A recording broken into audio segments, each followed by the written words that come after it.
चुका है, बोलना पड़ेगा। सनातन धर्म हिंदू भारत की नींव है, जड़ है, लेकिन कुछ कुछ सुन के तुम इधर उधर अटक भटक जाते हो। अब पूरे सनातनी हो गए या नहीं हो गए? कौन कौन हो गया? गीता से ज्ञान मिला और रामायण से राम, ध्यान से सुनिएगा, गीता से ज्ञान मिला और रामायण से राम, किस्मत से हिंदू धर्म मिला और भाग्य से मिला हिंदुस्तान। बोलना पड़ेगा हमारा, बड़े भाग्यशाली हो आप जो आपको ये देश मिला है, हिंदू धर्म मिला है। और जो पूजा है, जो धर्म है, हिंदू धर्म है, वो मानवता की बात करता है, विश्व कल्याण की बात करता है। रावण जब सीता को उठा के ले गया, बोलना पड़ेगा महाराज, ये धर्म, ये पूजा, हम हिंदू हैं, हम सनातनी, हम प्यार की भाषा जानते हैं, बोलना पड़ेगा महाराज। रावण जैसा विद्वान नहीं था, 9 ग्रहों को अपने पैरों तले रखता था, शनि के ऊपर तो पैर रख के बैठता था, बोलना पड़ेगा महाराज।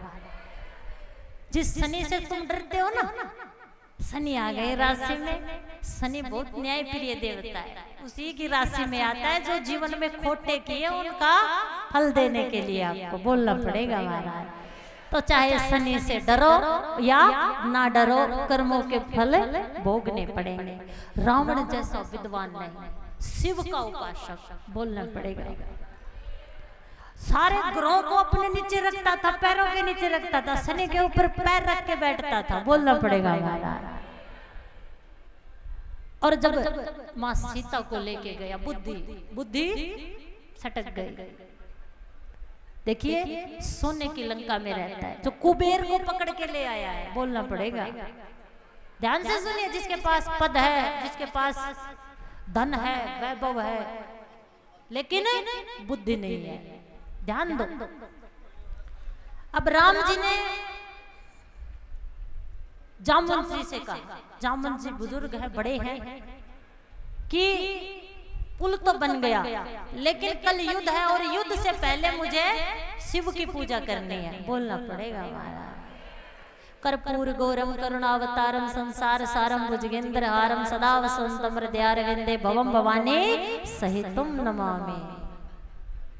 शिव शिव बोल रे प्यारे, बड़े भाग्यशाली हो, बड़ा दिव्य दरबार है। हमने भी त्रिपोलिया महादेव के दर्शन किए हैं। देखिए आप बड़े भाग्यशाली हो जो आसपास ऐसे सिद्ध स्थान आपके यहाँ हैं, लेकिन जाकर दर्शन करने से और अपनी बात कहने से वो आपकी जरूर सुनेंगे। आइए अब चलते हैं रावण और रामायण की शिक्षा लेते हुए कृष्ण कथा की ओर। क्यों माताएं उत्सुक है कि छोटे से कन्हैया कब आएंगे, बोलना पड़ेगा हमारा। आज तुम इतनी प्यारी लग रही हो, इतनी प्यारी लग रही हो, कितनी प्यारी लग रही हो, बताओ कि तुम्हें देख के जाऊं कथा ही ना करूं। अब बताओ देखो या कथा करो, जो आज्ञा तुम्हारी, बोलना पड़ेगा। तो राम ने इच्छा की कि मुझे शिव की पूजा करके शिवलिंग वहां स्थापित रामेश्वरम कभी दर्शन करके आना, कल फिर युद्ध पे जाना, पहले पूजा करनी है। अब पूजा के लिए आचार्य चाहिए, ब्राह्मण चाहिए, जगत गुरु ब्राह्मण, ब्राह्मण गुरु सन्यासी और सन्यासी गुरु अविनाशी, बोलना पड़ेगा हमारा। इन ब्राह्मणों के बगैर आपका काम नहीं चल सकता, इसलिए कहाँ देना है, किसको देना है, हर व्यक्ति का स्थान है, आपको विशेष रूप से बताया है। एक आपके समाज में परंपरा है कि पितरों के वस्त्र किसको दे, है ना? तो पितरों के वस्त्र हमेशा ब्राह्मणों को देना चाहिए, जो आपके कुल पुरोहित हैं। अगर नहीं है तो संकल्प लेकर ब्राह्मण को अपना कुल पुरोहित बनाइए और कपड़े भोजन खिलाकर उनके पैर छूकर आशीर्वाद लेकर उनको दीजिए, बोलना पड़ेगा। अब जामवंत जी से कहा तो जामवंत जी ने कहा पुरोहित एक ही है, आचार्य तो एक ही है और वो है रावण, और युद्ध किसके साथ करना है? अब वो पूजा करवाएगा, करवाएगा क्योंकि हमारे जैसा पंडित नहीं है।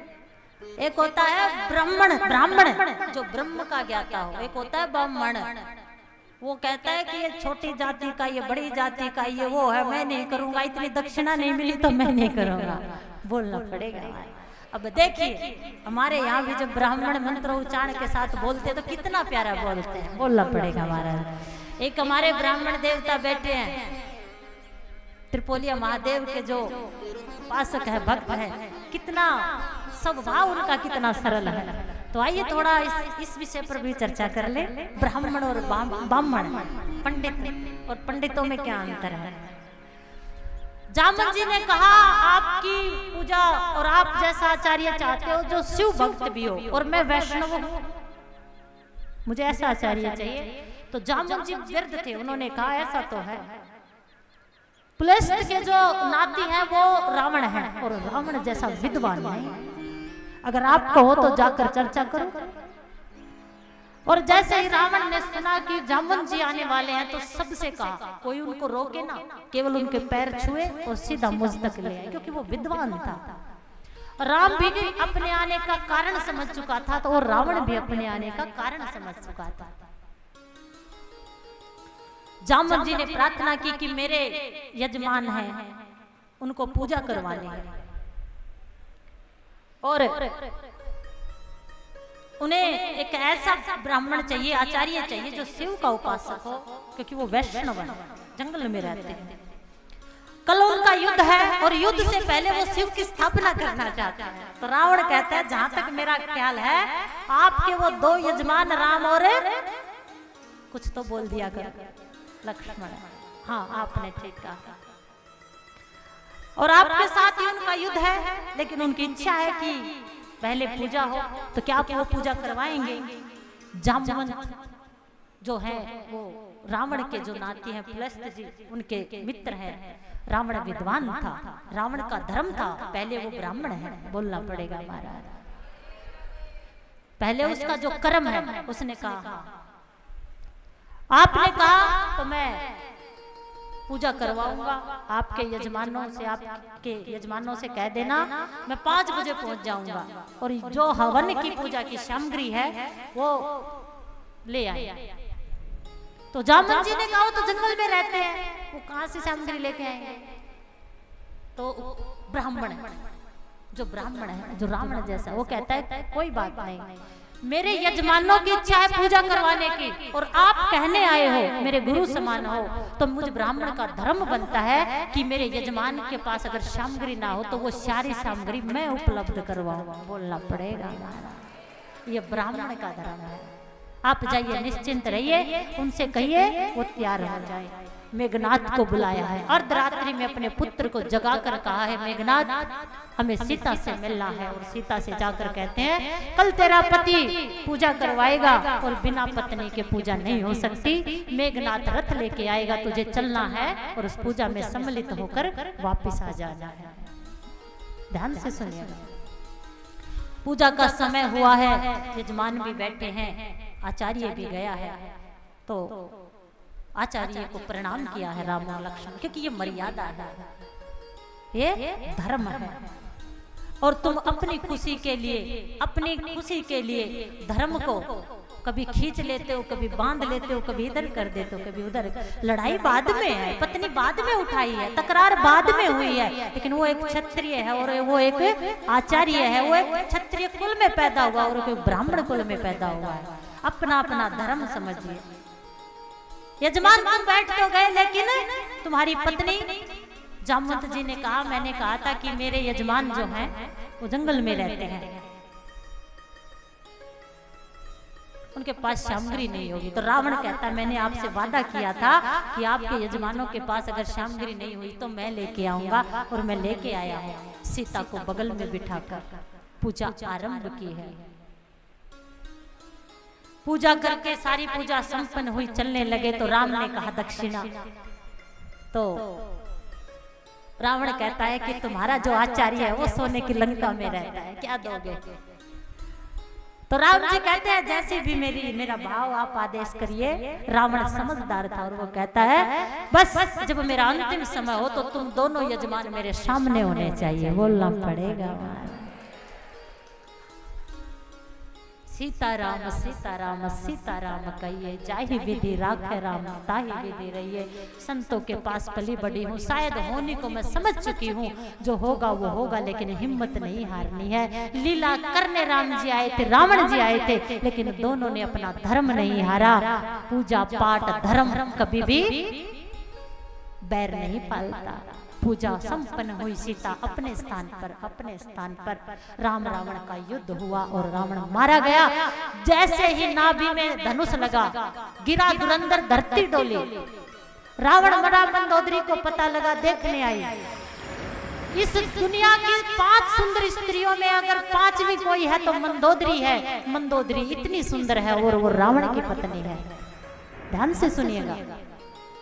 बल में, पराक्रम में, सेना में रावण सोने की लंका में रहता है। हर चीज में राम से उसके पास वस्तु बड़ी है, लेकिन मंदोदरी देखने आई कि मेरे पति को जिसने मारा वो कौन है। और जैसे ही राम जी कुटिया में बैठे थे, मंदोदरी आई, छाया देखी, हाथ जोड़ के खड़े हो गए। कौन माँ आई है? कौन माँ आई? माँ मुझे माफ कर, मेरे कारण आपके पति मारे गए हैं, लेकिन मैं क्या करूं, मेरी पत्नी को उठाया था, मैं क्या करूं। तो मंदोदरी कहती है कि मैं बस इतना ही देखने आई थी, इतना ही देखने आई थी कि जो मेरा पति शिव का उपासक है, विद्वान है, सोने की लंका में रहता है, घरों को नीचे डाल के पैर रख के रहता है, उसको मारने वाला कौन है और उसकी मृत्यु क्यों हुई मुझे पता है। तो राम जी कहते हैं क्यों मारा गया रावण? तो मंदोदरी कहती है कि तेरे और मेरे पति में यही अंतर है। तूने मेरे पति पर विजय इसलिए पाई है क्योंकि तूने पराई स्त्री की छाया देखकर भी उसे माँ का दर्जा दिया, और मेरा पति पराई स्त्री को उठाकर ले आया। चरित्र से आ रहा है, बोलना पड़ेगा। Health is